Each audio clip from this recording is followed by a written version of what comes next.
The time 8:45 p.m. This is the Sri Lanka Broadcasting Corporation. Here's the news edited by Lal Mallavarachi and read by Tilani Pires. The Minister of Education requests the teachers to report for duty on Thursday. All Buddhist pirivens in the island will be opened again for studies from Thursday. International Airport in Kushinagar will be declared open tomorrow. The total number of COVID-19 recoveries reported in the country rose to 493,314. The government will amend existing laws to ban cattle slaughter in Sri Lanka. And on foreign news, North Korea fires suspected submarine-launched missile into waters off Japan. And on sports news, the T20 World Cup, Scotland beat Papua New Guinea.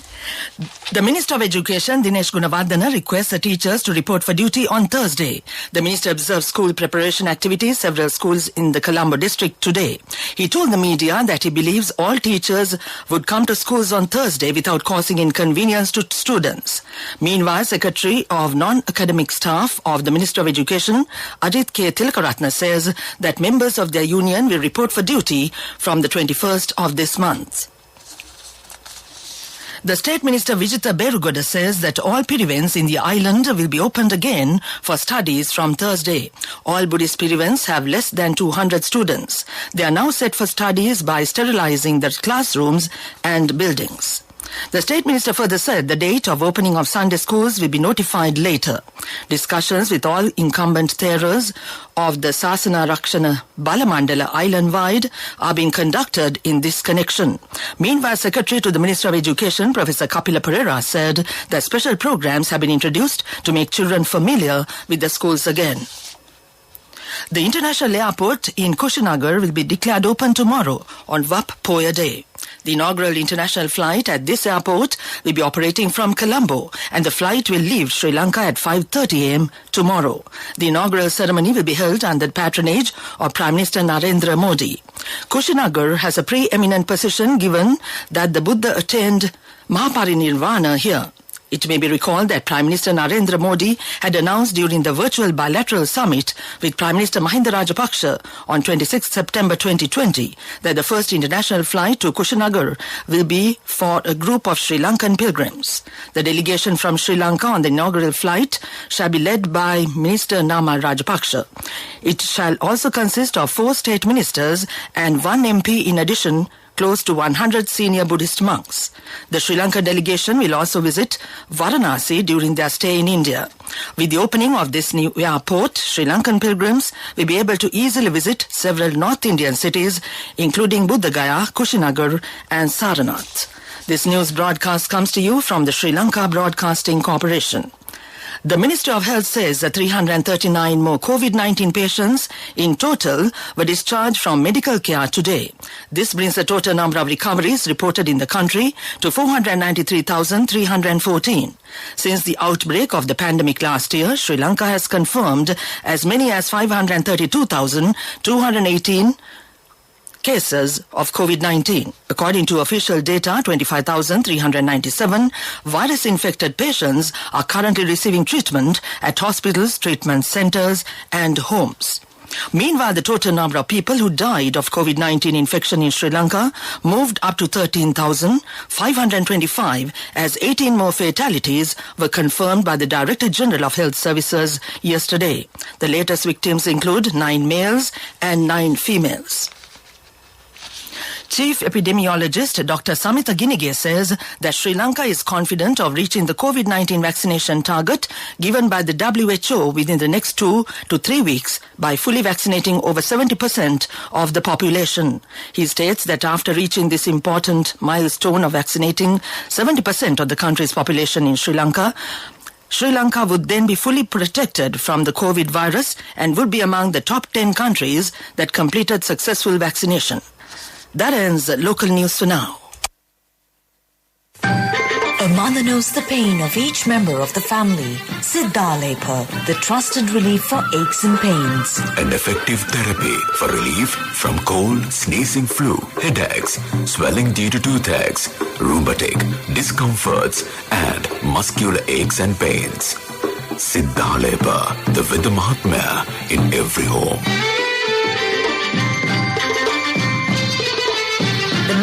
story is brought to you by Siddhalepa Vedamahatmya. The Government Information Department says the Cabinet of Ministers has given the nod to amend existing laws and regulations applicable to ban cattle slaughter in Sri Lanka.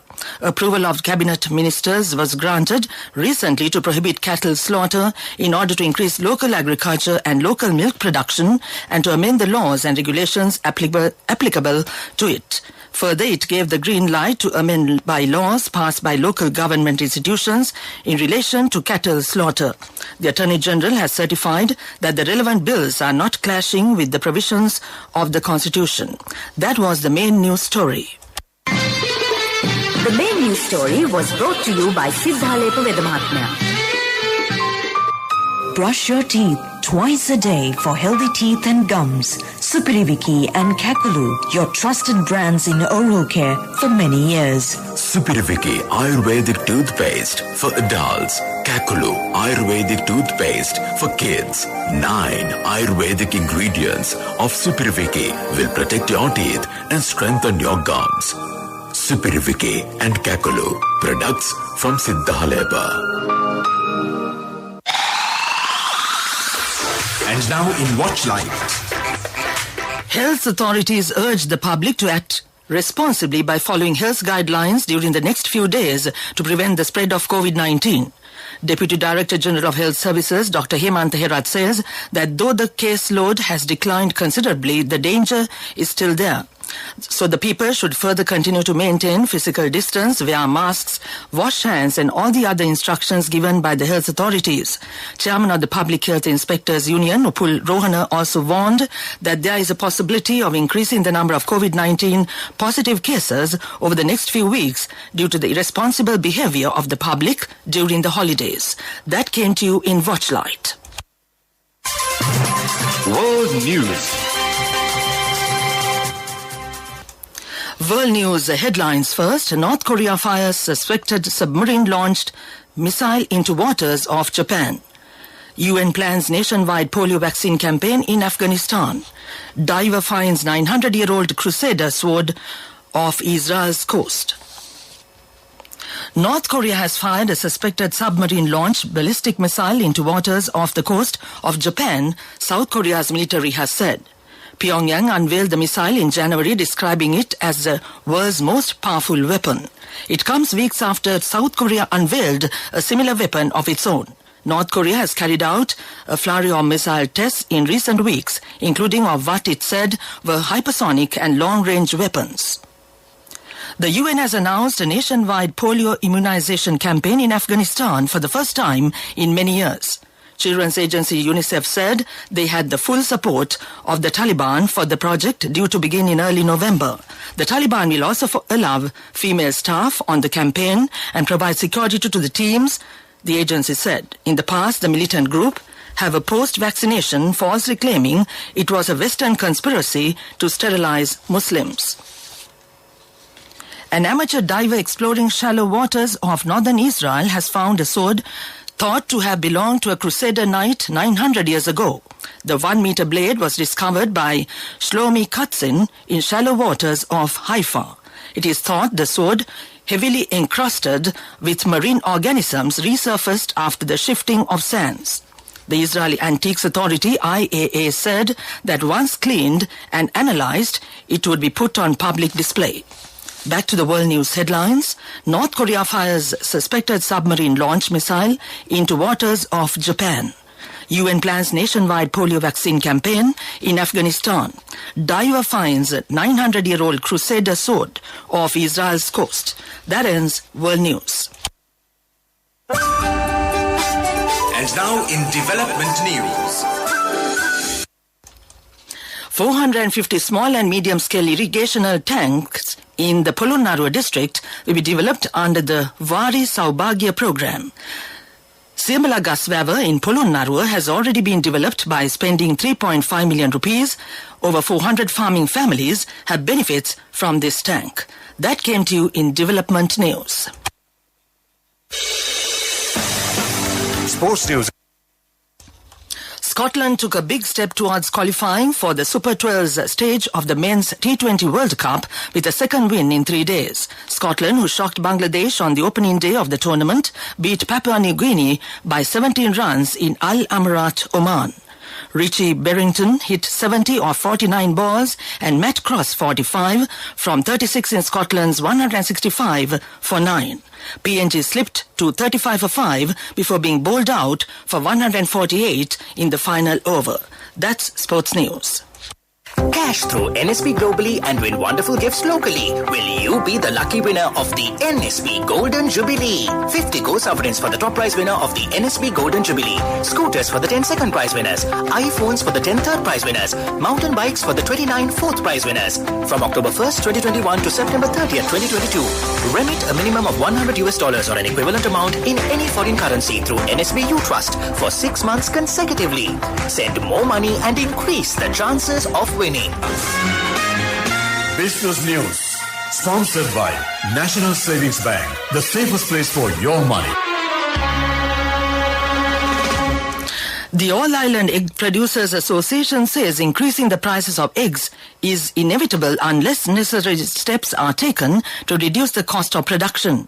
Addressing a media briefing held in the Kuliapite area, its chairman, Sarath Ratnaik, explained that the main reason for this price hike is the recent increase in the prices of corn per kilogram. Although the consumers are able to purchase an egg for nearly 22 rupees at present, these rates are likely to go up, the association pointed out. That came to you in Business News. Business News. Sponsored by National Savings Bank. The safest place for your money. Cash through NSB globally and win wonderful gifts locally. Will you be the lucky winner of the NSB Golden Jubilee? 50 gold sovereigns for the top prize winner of the NSB Golden Jubilee. Scooters for the 10 second prize winners. iPhones for the 10 third prize winners. Mountain bikes for the 29 fourth prize winners. Economic news, courtesy of... Saving money isn't easy when you have responsibility. That's why we promise to give you the best returns and guarantee on your investment. LOLC Finance Fixed Deposits. Maximize your savings. LOLC Finance PLC, incorporated on the 13th of December 2001, is rated SLA stable by ICRA Lanka Limited and is licensed by the Monetary Board of the Central Bank of Sri Lanka under the Finance Business Act number 42 of 2011. Sri Lanka's manufacturing has recovered in September 2021 from a slump in the previous month, while services also showed an improvement despite coronavirus lockdowns, a purchasing managers index showed. Manufacturing PMI bounced back to 54.3 in September 2021, increasing by 9.2 index points compared to August 2021, the central bank which compiles the index said. This increase was mainly attributable to the significant improvements observed in new orders and employment sub-indices. That was economic news. Saving money isn't easy when you have responsibility. That's why we promise to give you the best returns and guarantee on your investment. LOLC Finance Fixed Deposits. Maximize your savings. LOLC Finance PLC, incorporated on the 13th of December 2001, is rated SLA stable by ICRA Lanka Limited and is licensed by the Monetary Board of the Central Bank of Sri Lanka under the Finance Business Act number 42 of 2011. Weather Report was sponsored by Dialogue, in partnership with the Ministry of Education, brings Nanasa app, a trilingual educational mobile app for online learning with video-based lessons from grade 1 to A-levels. Now your child can study with ease on your mobile with the Nanasa app. No subscription fees. Download via Google Play Store, App Store, Huawei Store or Windows. Dialogue, the future today. The Met Department says showers or thunder showers will occur at most parts of the island. Heavy showers above 100 millimeters can be expected at some places. A few showers are likely in the western and Sabaragamuwa provinces and in Galle and Mathura districts. That was the weather report. Weather Report was sponsored by Dialogue, in partnership with the Ministry of Education, brings Nanasa app, a trilingual educational mobile app for online learning with video-based lessons from grade 1 to A-levels. Now your child can study with ease on your mobile with the Nanasa app. No subscription fees. Download via Google Play Store, App Store, Huawei Store or Windows. Dialogue, the future today. And now to in this news broadcast, the main points once again. The Minister of Education requests the teachers to report for duty on Thursday. All Buddhist pirivens in the island will be opened again for studies from Thursday. International Airport in Kushinagar will be declared open tomorrow. The total number of COVID-19 recoveries reported in the country rose to 493,314. The government will amend existing laws to ban cattle slaughter in Sri Lanka. And on foreign news, North Korea fires suspected submarine launched missile into waters of Japan. Sports news, a T20 World Cup, Scotland beat Papua New Guinea. That ends this news broadcast.